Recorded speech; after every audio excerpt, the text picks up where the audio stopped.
قیامت کے دن مجرم چاہے گا کسی طرح اپنے سزا کے بدلے میں اپنی اولاد کو، بیوی کو، بھائی کو، یہاں تک کہ اپنا سارا کنبہ جس کے ساتھ رہتا تھا، بلکہ زمین میں جو کچھ ہے وہ سب رشتے کا رشوت کے طور پر دے دے اور پھر اسے چھٹکارا مل جائے تو خیال کرے گا، لیکن اس سے وہ نہیں لیا جائے گا کیونکہ وہ تیرا نہیں ہے۔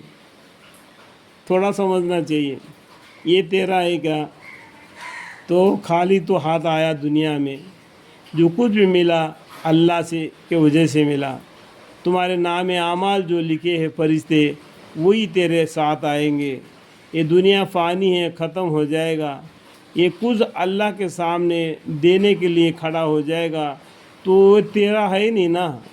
لیکن یہ سمجھے گا ایسا کہ قیامت کے دن مجرم لوگ چاہے گا کہ کسی طرح اپنے سزا سے کے بدلے میں اپنے اولاد کو، بیوی کو، بھائی کو، یہاں تک کہ اپنا سارا کنبہ جس کے ساتھ رہتا تھا، بلکہ زمین میں جو کچھ ہے وہ سب رشوت کے طور پر دے دے اور پھر اسے چھٹکارا مل جائے، لیکن یہ قبول نہیں کیا جائے گا۔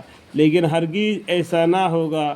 قیامت کا دن اپنے بدلے میں رشتہ دار، ناطے دار، مال و دولت، بلکہ ساری زمین دے کر جان چھڑانے تک کے لیے انسان راضی ہوگا، مگر وہ اعمال کے سوا کچھ پاس بھی نہ ہوگا۔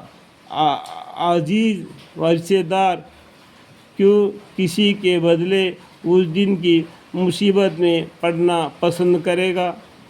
مان بھی لیجئے اگر کسی کے پاس کچھ ہو، کوئی کسی کی طرف سے اپنی جان کو بدلے میں دینے کو تیار بھی ہو جائے تو قبول نہ ہوگا۔ یعنی اپنی یہ دنیا جو اللہ نے دیا ہے، وہ اللہ نے دیا ہوا چیز کو اللہ کے عذاب سے بچانے کے لیے دینا لگے گا تو یہ کیا ایک نادانی ہے؟ لیکن وہ اس کا نہیں ہے۔ اس ٹائم پر اس کے نیک اعمال کی طرف بھی دیکھا جائے گا، اس کے نیک اعمال جیسے ہوں گے اس کا بدلہ ویسا ہوگا۔ بے شک جن لوگوں نے کفر کیا اور کفر ہی کی حالت میں مر گئے، سو ان میں سے کسی کا زمین بھر کر سونا بھی نہ لیا جائے گا، بھلے ہی اپنے جان کے بدلے دینا چاہے۔ اللہ اکبر! کیسے پریشانی اور مجبوری اور بے کسی کی حالت ہوگی قیامت کے دن۔ دنیا میں تو سمجھایا گیا تھا لیکن نام اعمال کو نہیں بنایا۔